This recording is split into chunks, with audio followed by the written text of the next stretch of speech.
ieșiseră din păr încruntați. A încercat doamna Ciocan să ne potolească, să ne explice că păduchii nu se iau așa ușor și chiar de-ar fi să iei, nu-i nimica grav, că de-aia vine doamna doctor să ne verifice. Dar degeaba, îți dai seama, buricul tocmai devenise păduchiosul clasei, toată lumea îl striga păduche și fugea de el de parcă avea ciumă bubonică. A încercat el buricul să zică că nu, că el n-are păduchi, dar e greu să zici că n-ai păduchi când în ziua următoare vii la școală tuns la chelie și spălat în cap cu benzină. Acum, intenția mea n-a fost să-l fac de râs în fața clasei, doar că pur și simplu m-a luat gura pe dinainte.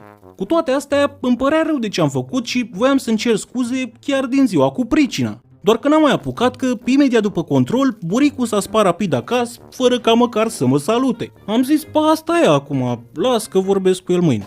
Doar că a doua zi, cum am intrat în clasă, bang, mă trezesc cu o bucadă cretă direct în tărtăcuță. Zic, buricule, ce ai, mă? Dar buricul, fără să